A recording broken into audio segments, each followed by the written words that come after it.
Hello children, I've got a new book today. This is called The Rhyming Bible, and all of the stories in the Bible are in here and they're all told in a rhyme. So that would be really interesting. So we're going to go back a little bit further back in the Old Testament than we got to last week and have a look at some of the stories that we missed out because we hadn't got the stories. And today's story is called A Child Called Laughter. That's a funny name for a little boy, isn't it? I wonder who it's about. Should we have a look? There aren't very many pictures in these stories, so I'm just going to read it. So, God said to Abram, I want you to leave your country, your kindred, and roam. Your children will bless every nation on earth. Follow me to your new home. Now Abram was old and his wife Sarah too, without any children, not one, but he trusted God's promise and followed his lead and went till the journey was done. Beautiful, prosperous Canaan land was the name of his destination. But I still have no children, said Abram to God. So how can I start a great nation? Look up in the sky, God said to Abram. Count every star that you see. I'll give you more children than all of those stars, even more than the sands on the sea. And just to make certain his promise was real, God even changed Abram's name. You're Abraham now, which means father of nations. And yes, it does sound much the same. And then one fine day, 3 visitors came and sat by the great oak of Mamre. Abraham was 100 years old, and Sarah quite a sprightly 90. Abram offered his guests a fine meal and then hurried into his tent.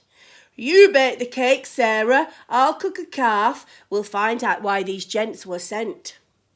The food was delicious, a proper feast. We'll be back in a year, the guest smiled. By then, though, you'll have one more mouth to feed.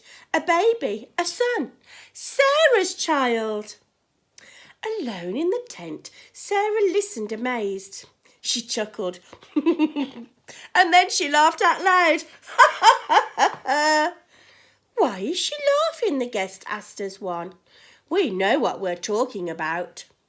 And so the guests went, and within the year, as promised, God answered all of their dreams.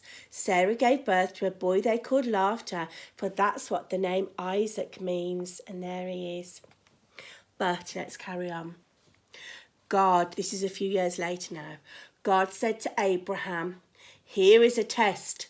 Take Isaac, the son you love, and kill him and burn him and offer him to me high up in the mountains above. What a terrible thing. So off they both went to the land of Moriah, Abraham and his beloved son. The old man astride his saddled donkey to kill his long-promised one. And when he had cut enough wood for the fire, Abraham followed God's lead to the sacrifice place 3 days' journey away to do that most awful deed.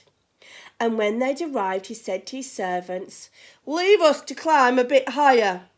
Then strapping the wood onto young Isaac's back, he put up his knife and the fire. Oh dear. Father, said Isaac, the wood is on my back and you've got the fire and the knife, but where is the lamb that will burn on the altar, the lamb that will give up its life? We'll leave that to God, old Abraham said. We'll trust him to do what is right. He'll give us the lamb for the sacrifice fire. I know that our God will provide. But then when the old man had fashioned an altar, he tied up his promised one and laid him an offering on top of the wood, and he raised the knife over his son. Abraham, stop! An angel voice cried. Don't harm one hand on your boy's head. God knows that you would give him your own precious son. Kill that sheep in the thicket instead. So Abraham took the ram that was there and offered him up to the Lord. He called that place simply God will provide. And that's when he heard these words. Look up in the sky, God promised again. Count every star that you see. I'll give you more children than all of those stars, even more than the sands in the sea. That was a lovely story. In the end, it was a bit scary in places, but God provided at the end, didn't he? See you tomorrow, children. Bye-bye.